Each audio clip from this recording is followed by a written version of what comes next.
Hi, and welcome to Watch It Played. My name is Rodney Smith, and in this video, we're going to learn the two-player game KeyForge Call of the Archons, designed by Richard Garfield and published by Fantasy Flight Games, who helped sponsor this video. Your quest is for knowledge, and the greatest knowledge in the universe is contained within the Crucible, a planet of power, mystery, and vaults of wisdom, which can be unlocked if you forge the right keys. But your opponents want these secrets for themselves, so you'll have to outbattle and outwit them if you hope to survive. This will be done using your own unique deck of cards, and I mean unique quite literally. To play KeyForge, you'll buy a pack like this, and it will contain a full, totally playable, but completely unique deck. There will be no other deck printed that has this exact combination of cards ever. 370 different cards currently exist in the world of KeyForge, and decks are made up of a unique combination of 36 of them, with each being composed of 3 of the 7 houses or factions of the game, as indicated by the symbols found here. The specific house each card belongs to is also shown in its upper left-hand corner here on the front side of each card. Included with your deck will be an identity card that lists the contents of your deck, along with symbols to identify their rarity. In the bottom right-hand corner, you'll also find a scannable QR code that will identify your deck and can be used with the companion app, which I'll link to in the description below. To further reinforce that every deck is unique, each has its own unique back. And not only is the graphic here completely different from any other deck, but so is its name, which will be printed on the bottom of each card. And you'll also find it here printed on the front. So in this way, you'll never customize your deck. The way it comes out of the box is how it will stay. There's lots more we could discuss about the unique nature of this game's production, and you can find out all about that on the Fantasy Flight Games website, which I'll put a link to in the description below. But for now, join me at the table and let's learn how to play. The starter box comes with 4 decks, 2 that are always the same and are meant to be played in a learning game, and 2 sealed, totally unique decks like you could buy separately. In this video, we're going to use these. That means we can return the other 2 decks intended for a learning game back to the box. To help organize the cards on the table, during this video, we're going to use this KeyForge playmat, which is not included in the starter set and is not necessary to play, but can be picked up separately. Nearby, place the damage and amber tokens along with these condition cards. Each player now puts their identity card here on their left, with this side face up showing the house symbols of their deck. Beside it, they'll put 3 key tokens, 1 in each color, with this unforged side face up. You also take one of these chain tracker cards, putting it nearby with a ring token beside it. Now shuffle the rest of your deck and offer it to your opponent for a final shuffle or cut to ensure that it is thoroughly randomized. Then you'll place your deck face down beside you here and determine the first player randomly. Unless you've been playing a series of games between these 2 decks, in which case the player using the deck that was last defeated will instead choose who the first player will be for this new match. In either case, the first player now draws a starting hand of 7 cards from their deck, and their opponent takes 6. You'll keep your cards a secret from your opponent, but you can examine your own cards at any time. Now each player, starting with the first, has the opportunity to mulligan their hand, which just means that they shuffle it back into their deck and then draw a new one, but taking 1 less card than before. And that's the setup. In KeyForge, you'll be using the cards in your deck to guide powerful creatures, execute actions, and interfere in the plans of your opponents, all the while trying to gather the amber necessary to forge 3 keys and unlock the Vault of Knowledge to win you the game. The game is played over a series of turns, beginning with the starting player and then going back and forth, until eventually someone is won. And on your turn, you're considered the active player and will perform 5 steps, starting with forging a key. Over the course of the game, you'll be collecting these amber tokens, and if at the very start of your turn you have at least 6 on your identity card, then you'll return 6 of them to the supply to forge a key, which you'll show by picking any one of these unforged tokens and flipping them over. The color of the key that you choose doesn't matter. Now on your first turn, you won't have any amber, but later, when you do, it will typically be stored here. Though you may also have some on other cards that you have in play. But only amber on your identity can be used to forge a key. Also, you can only forge 1 key per turn, So even if you had 12 amber at the start of your turn, you'd only return 6 and flip a single key. In the next step, you pick any one of your 3 houses, announcing it to your opponent and making it the active house of that entire turn. Now, later effects may cause you to gain a card from a house other than what's started in your deck. In those special cases, you may choose that house instead. After making your selection, if you have any cards in this area, which is known as your archives, you may choose to take them all into your hand. And we'll see how the archives are created a little bit later. Now the active player moves to the next step of their turn, where they'll be able to play, discard, or use cards that show the house symbol that they chose in the previous step, which they'll look for in the top left-hand corner of their cards. This means looking at my identity card, if I had chosen this logo symbol, then I could not play any of these, but instead would be able to play these cards. So next, let's look at how cards are played from your hand. There are 4 different types, and you'll find them distinguished by the title given to them here in this small banner. If you have a creature, then you can play it from your hand into the front row of your play area. This is referred to as the battle line. When a creature first enters play, it is said to be exhausted, which means you rotate it on its side like this. Exhausted cards cannot otherwise be used until they are ready, which means that they've been rotated upright again. And we'll see how this happens a little bit later. Anytime you add a new creature to your battle line, it must be placed on a flank, meaning either to the far left or right. You cannot add new creatures between your other ones. Now, if a creature would ever leave play, you immediately shift the battle line inward to close the gap. Artifacts are another type of card, and these, like creatures, enter play exhausted, but go in a row behind your battle line. And we'll see how creatures and artifacts are used a little bit later. You may also have upgrades in your deck, and to play one of these, there must be a creature in play to assign it to, friendly or an opponent's, and then you slide it under the creature like this. A creature can have any number of upgrades attached to it, and it will gain the effects they provide, as explained here. If there are no creatures to attach an upgrade to, then the upgrade cannot be played. Upgrades stay in play until they are removed. For example, if a creature is destroyed, so are any of its attached upgrades, which then all go together to the discard pile. Finally, we have action cards, and when you play one of these, you'll resolve as much of the ability as shown here after the word play, and then you put the card directly into your discard pile. Other cards may also have play effects like this upgrade, and if so, these always resolve as much as possible when the card is first played from your hand, but unlike action cards, these are not discarded afterwards, they stay where they would normally go. Some effects may cause you to play a card from somewhere other than your hand, like, say, the top of your deck, in which case any play effect that card has would also resolve. However, if an effect says that it puts a card into play, then any play effect is ignored. No matter the card type, some may offer an amber bonus, which is this symbol. And after playing a card for each of these that you see in the top left-hand corner, take an amber from the supply and put it into your pool on your identity card. Now, in addition to playing cards from your chosen house, you can also use any number of cards from that house during your turn.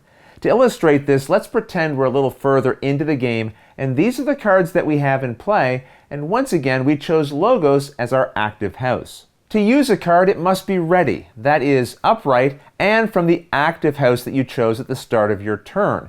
So in this situation, we would not be able to use either of these cards. If you want to use a creature, then you exhaust it and use it in one of 3 different ways. One option is to reap, which simply means that you collect an amber from the supply and add it to your pool. If the creature has a reap ability, like this, then it also resolves at this time. But you don't have to have a reap ability to perform a reap action. Any creature, like this bat drone, can reap and just collect 1 amber. Instead of reaping, you can choose to fight with a creature if there's a valid enemy creature in play.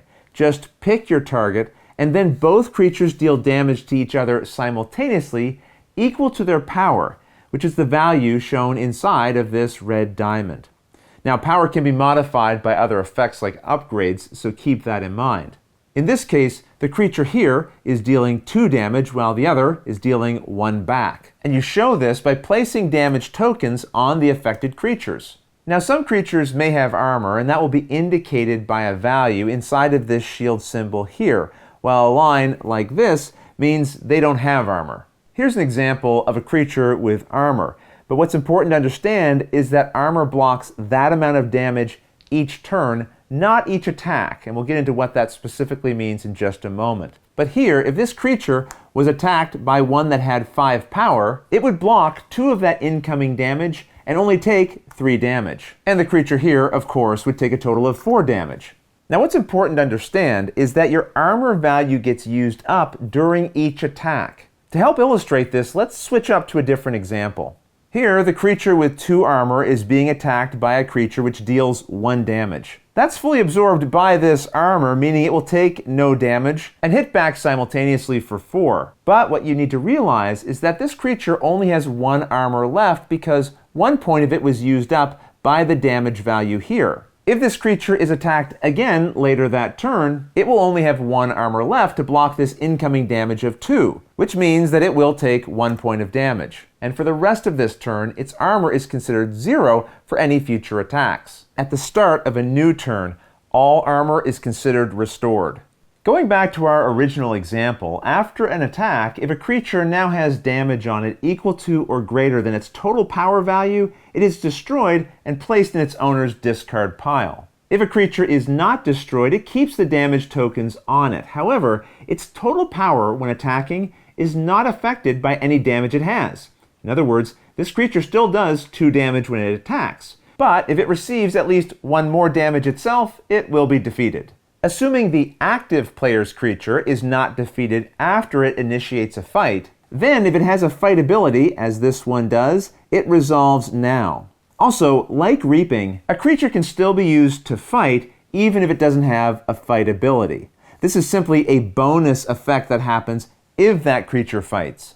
Rather than fight or reap with a creature, if it has the action keyword and is from the active house, you may exhaust it and resolve its action effect. Artifacts, unlike creatures, cannot be used to reap or fight, but they may have either action or omni abilities.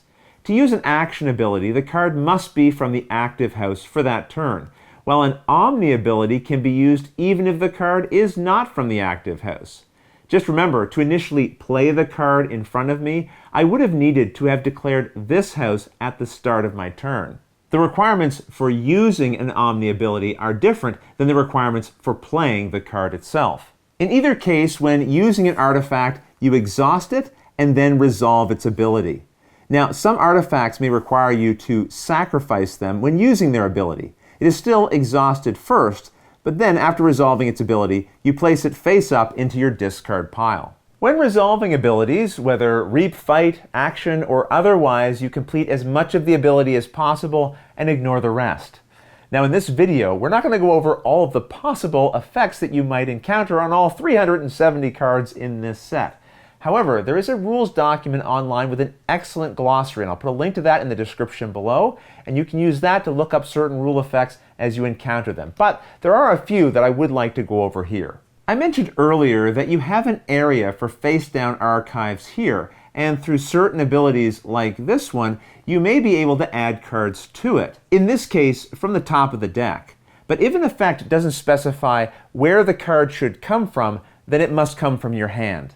Anything in your archives is considered out of play, but you may privately examine it at any time.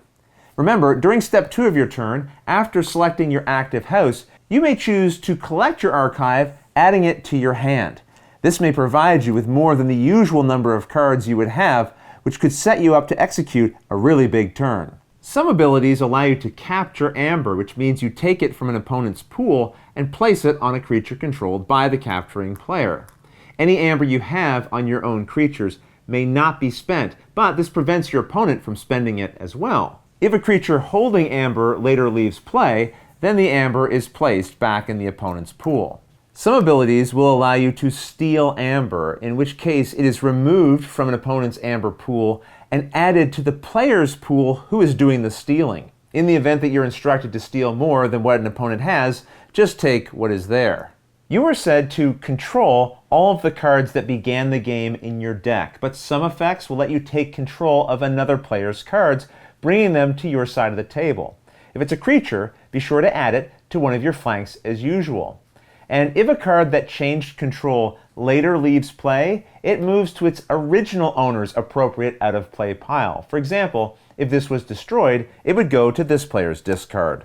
Speaking of discard piles, unless something instructs you otherwise, the order of cards in your discard pile is always maintained, but its contents are considered open information and can be examined by any player at any time.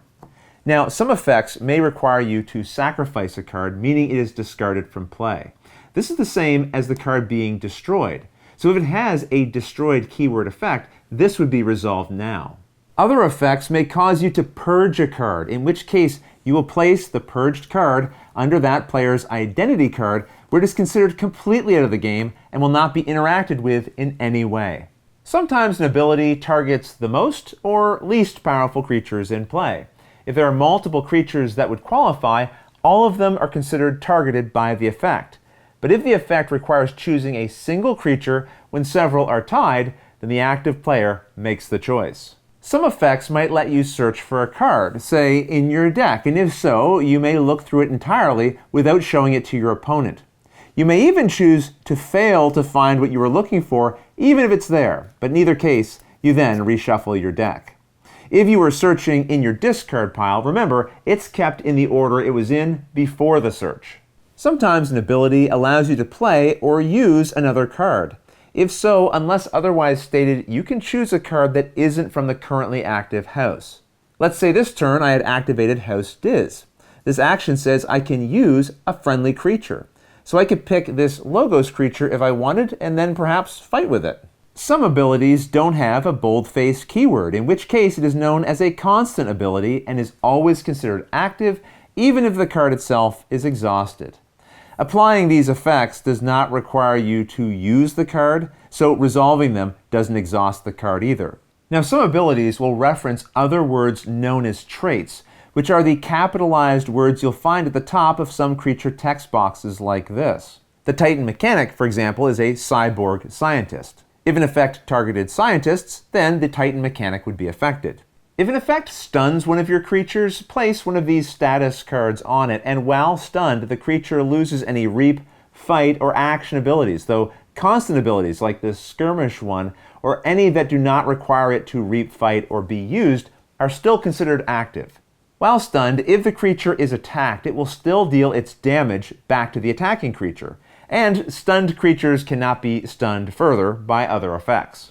That said, the next time a stunned creature would be used, the only thing you can do with it is remove the stun card and put it in the exhausted position. Some effects might give a creature a +1 power counter, in which case you place one of these cards on them as a reminder, increasing the creature's power by 1 for each one of these that it has. Power and stun cards are not considered limited, and neither are any of the other required tokens in the game, so if you would ever run out of any, just use a suitable replacement. Now, occasionally, a situation might occur where through a combination of abilities, the same card may be played or used repeatedly during the same turn. However, a player cannot play and or use the same card or copies of that card more than 6 times during a single turn, and this is known as the Rule of 6. With that, we've now covered the rules for Step 3, where players will play, use, and discard as many cards as they like from their chosen house. But there is a special first turn rule that states that the first player on their very first Step 3 may only play or discard a single card. And then from that point on, all future Step 3s are performed as usual. Also, just to ensure it's clear, you've probably noticed that most of the things you want to do in the game don't have a specific cost. Instead, the restriction is the house that you choose at the start of your turn. Have a bunch of creatures you want to fight with? Well, only those from the matching house can fight. Have cards you want to play from your hand? Well, only those from the matching house can be played. Either way, once you've played, used, or discarded as much as you'd like, or can, for your turn, you move to Step 4, where the active player readies all of their exhausted cards, even ones that might have just been played that turn. Then it's the final step, Draw Cards. Here, the active player draws cards from the top of their deck until they have 6 cards in hand. If you already had 6 or more cards, you just keep what you have and don't draw anything new. Sometimes you will not be able to draw back up to 6 as normal because of a game effect known as chains. Certain abilities in the game, usually powerful ones, will cause you to take chains, which you track by moving your marker here onto the number 1 and then counting upward from there as required. Each time a player with 1 or more chains would draw 1 or more cards to refill their hand, they draw fewer cards based on which row of the tracker they are currently in. So if you had a hand of 2 cards and were refilling to 6 at the end of your turn, instead of gaining 4 cards as usual, we would take 3 less and only gain 1. After each draw, you'll then remove 1 chain. So over time, you may eventually lose all of your chains and be able to fully refill your hand as normal. As an aside, if you ever need to draw cards from your deck but it has run out, you shuffle your discard pile into a new deck and continue to draw as necessary. As your turn ends, if you have enough amber in your pool to afford a key, you will announce check, so that your opponent knows that you'll be able to forge a key at the start of your next turn if they don't do something to stop you. Remember, you can only forge keys at the start of a new turn, so I couldn't forge one right now. But turns will continue back and forth like this until eventually one player has forged 3 keys, at which point they are immediately declared the winner. Don't forget, there's an online manual, which I'll link to in the description below, which explains further some of the special keywords you may encounter that we didn't cover here. It also details ways for you to use chains to handicap a player who seems to have a stronger deck than you after repeated plays. But I'll leave that for you to discover on your own. Otherwise, that's everything you need to know to play KeyForge Call of the Archons. If you have any questions about anything you saw here, feel free to put them in the comments below and I'll gladly answer them as soon as I get a chance. You'll also find forums for discussion, pictures, videos, and lots more over on its page at BoardGameGeek, which I'll put a link to in the description of this video. But until the next episode, thanks for watching.